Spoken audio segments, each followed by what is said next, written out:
Ladies and gentlemen, a very pleasant good day to you and welcome to 100 Yards of Football here with Vincent Turner and this morning the former NFL scout, Mr. Daniel Kelly does another deep dive on a big quarterback coming possibly into the NFL. He's Grayson McCall and he's the poor man's Justin Hebert.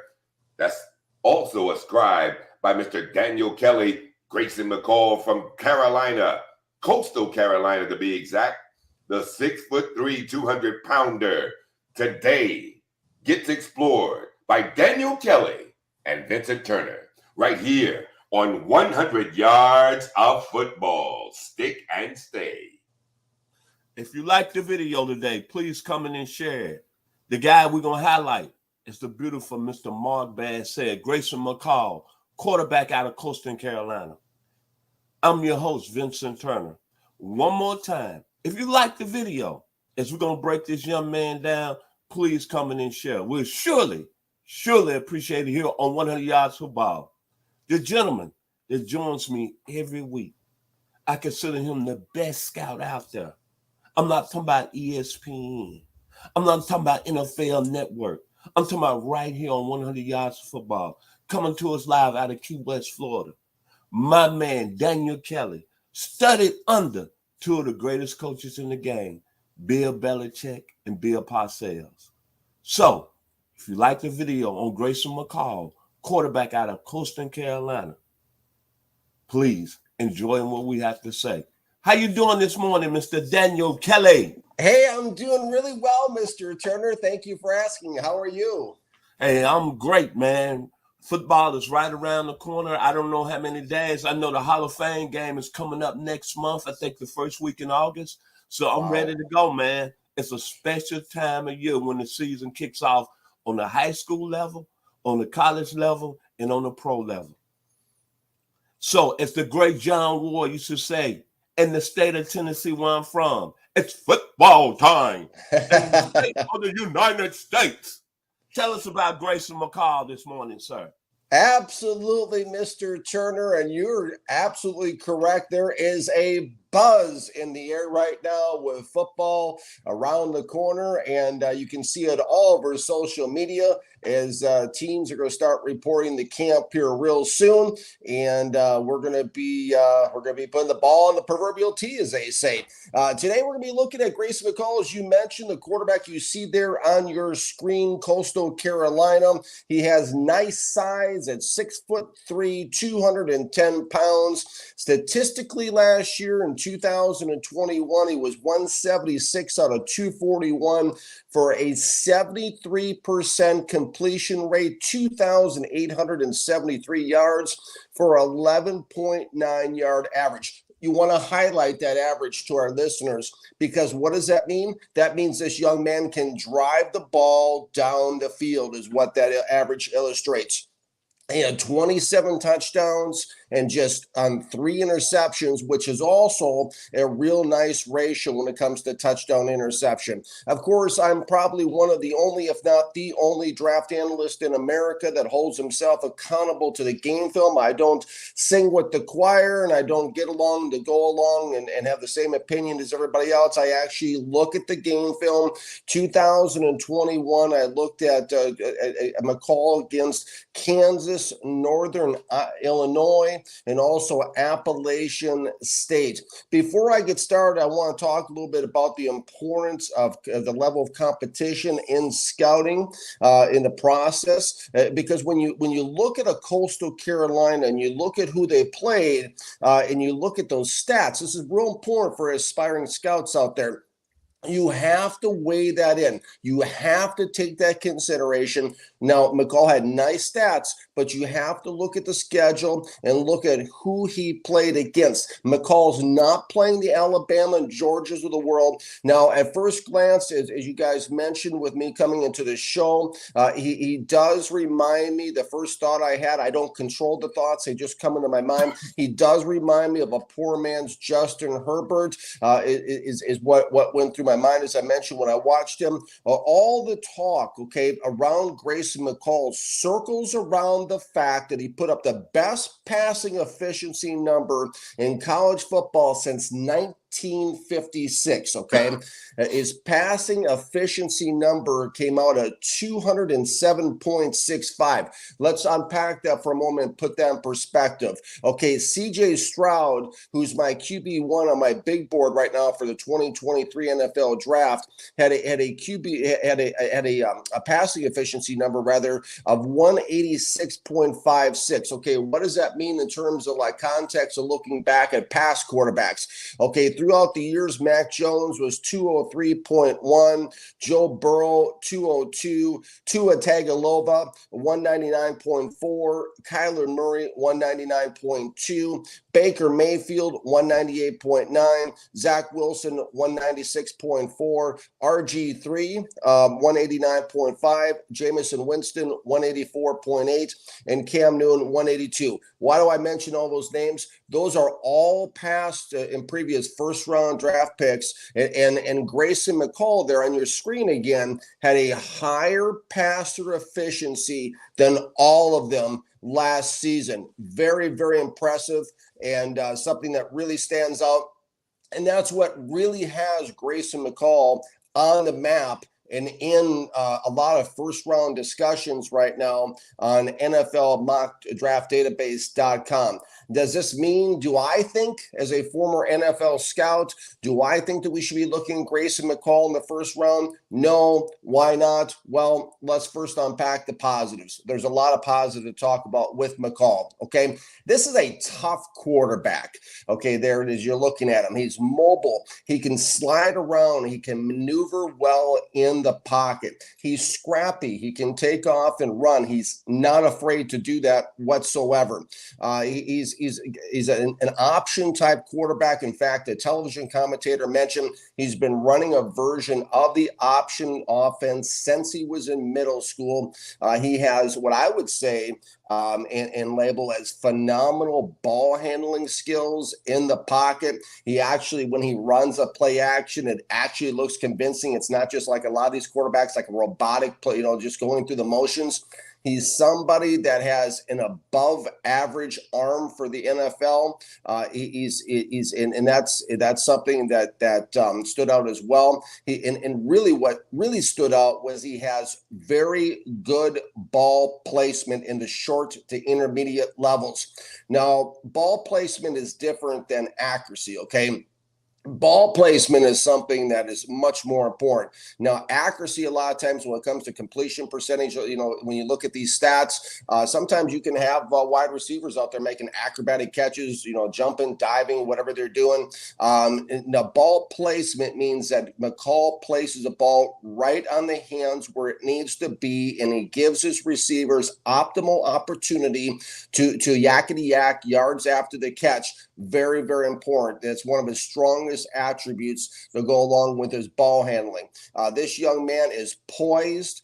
He has a nice slant route that he throws, nice bubble screens to the receivers. He works the perimeters of the field outside the numbers exceptionally well. He's fairly downfield minded. This is a scouting phrase that I've coined. What does downfield minded mean? It means that he's not focused so much on the pass rush. He's more focused on driving the ball down the field. We circle back to the average per completion, 11.9 yards. It's very important. This guy drives an offense down the field.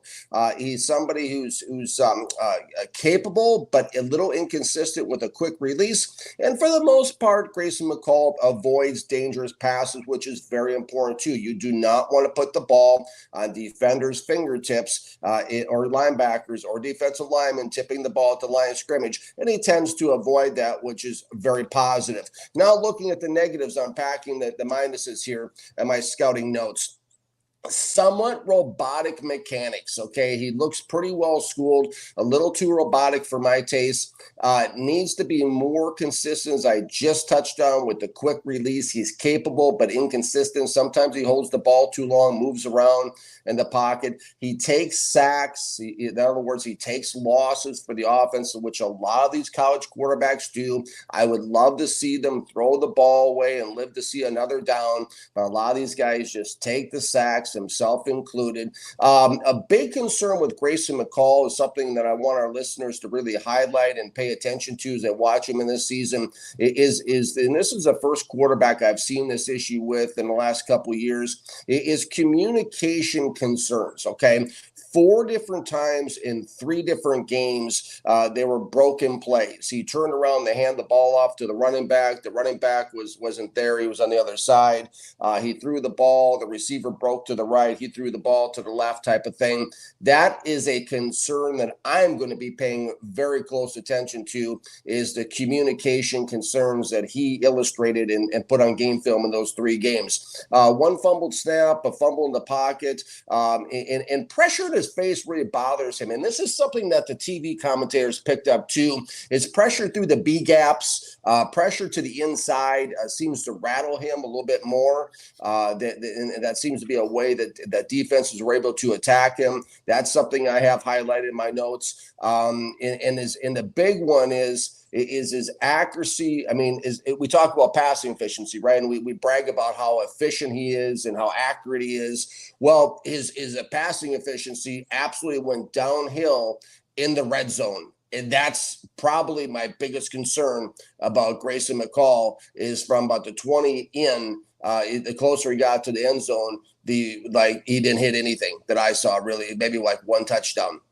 And as I said in my article this week for Jets Country SI, McCall, I see him, if I'm in an NFL war room and his name comes up and the owner's in there and everybody's sitting in there, to me, he's a tweener. I referenced the fact that, he's a poor man's Justin Herbert, obviously the great quarterback that plays out for the Chargers. I do see that, but this guy is not a franchise quarterback, but yet he's not a 3rd string clipboard holder either. Okay. To me, he reminds me a lot, is an NFL comp to quarterback Chase Daniels, who's carved out a very nice career for himself being a backup quarterback. And that really, in my mind, for my money, on my roster, McCall is an ideal number 2 quarterback.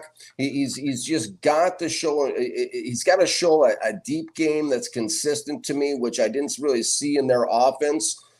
He needs to improve in the ball placement inside the red zone. That's got to get better. And the communication thing is a really big concern for me. Now, if he cleans up those 3 areas, it is distinctly possible that Grayson McCall could sneak into the bottom of the 1st round. But right now, he's my QB4 behind my big board behind C.J. Stroud, Spencer Rattler, Tanner McKee.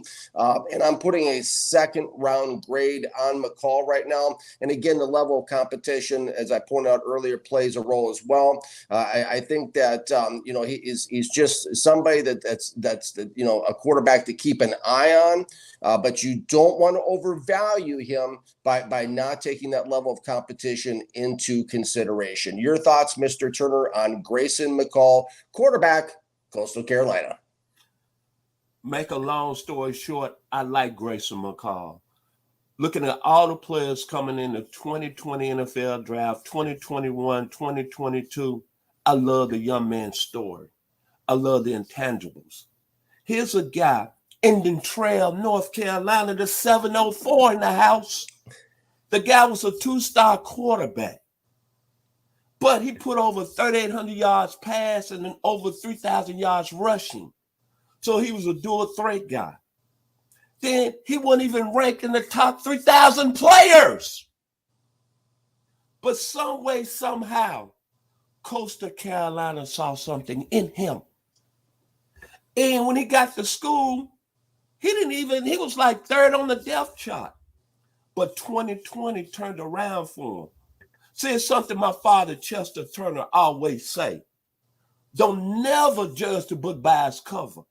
See, Grayson McCall came out of nowhere And the thing I love about him, it's not where you go, it's what you do when you get there. And then, yeah, he played at Coastal Carolina. Yeah, small schools. But when you look at this great game in the NFL history, you got to think about Ken Anderson, Cincinnati Bengals, Jim Hart, Southern Illinois, St. Louis Cardinals, Ted Bradshaw, LA Tech, Louisiana Tech, Dave Craig, Milton College, Ken O'Brien, Cal Davis, oh Lord, Tony Romo, Eastern Illinois, Phil Simms, Morehead State, Kurt Warner, Northern Illinois, Neil Lomax, Portland State. So I don't really get into where you played at in the competition. It's what you did when you got there. Think about the young man. He started in 2020. Coastal Carolina wasn't even on the map. The eye of the tiger. He led Coastal Carolina to their first undefeated season. They beat 2 ranked teams that year. Louisiana, and he outperformed your boy who's right now starting for the New York Jets, Zach Wilson. Then the school's first ranking in the Associated Press. Coastal Carolina became 12th ranked in 2020. And he led them to their first championship in any sport. Co-champions of the Sun Belt. You're talking about a young man that had all the odds and then put this school on the map down there in Myrtle Beach, South Carolina. I think it's no question about it. I would look at him seriously in the first round. Then look at his stature, 6'3". Outstanding athlete.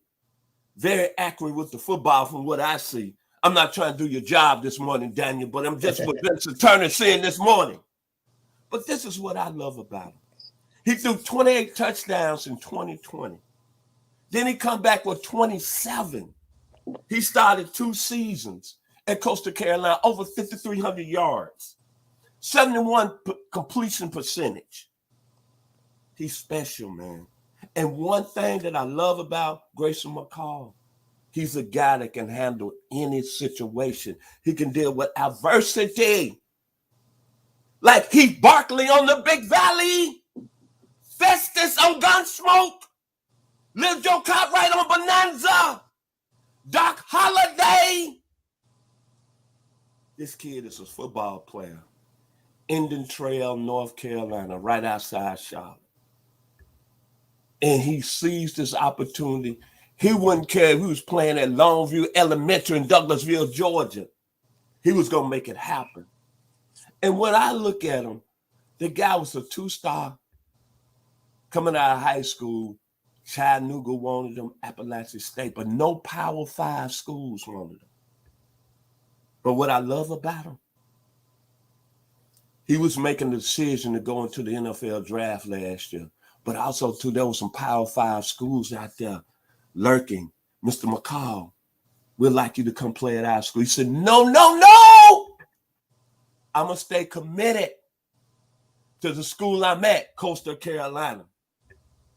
And I'm going to perform at a high level this year.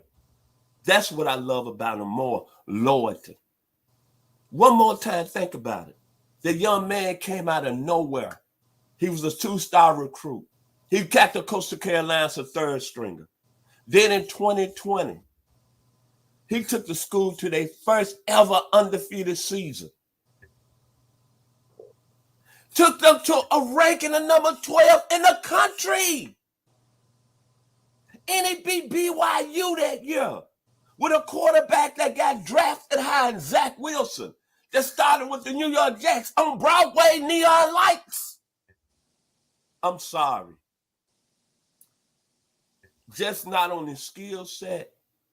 I'm drafting the young man because I know I got somebody that can deal with adversity. And it don't matter where you go. One more time, Kurt Warner, Northern Illinois. Tony Romo, Eastern Illinois. Oh, my God. Greg Landry, UMass. Dave Craig, Milton College. John Kittner, Eastern Central Washington. Jim Hart, Southern Illinois. Jeff Garcia, San Jose State. Ted Bradshaw, Louisiana Tech. Ken Anderson, Augusta. Phil Sims, Morehead State. It don't matter. And the great one from the state of Mississippi, Steve McNair, baby. It don't matter where you go. It's what you do when you get there. And Grayson McCall came out of nowhere. The eye of the tiger.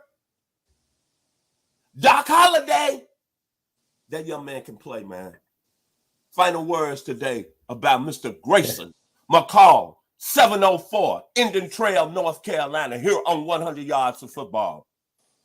Absolutely, Mr. Turner. Well, I was never a big Zach Wilson fan to begin with. I said he was going to be a bust, so that's okay to clear that up. But no, you make a lot of great points, and I don't hold the fact that he's a smaller school guy against him. I say it's just important to factor that into the evaluation process. And again, I'm not killing the guy. I'm putting a second-round grade on him. And this is an ideal quarterback, I feel. And you brought up a lot of good points, Mr. Turner, and a lot of positives and attributes that teams have to, pay close attention to here heading into the 2023 draft. And I do, just to echo what you said, I do love the fact that he stayed loyal to Coastal Carolina and didn't leave to go to another school. This is an ideal quarterback. And number two, okay, Joe Gibbs, Hall of Fame coach, okay, the guy that I learned from and watched growing up, okay, he said that the backup quarterback is the second most important position on your football team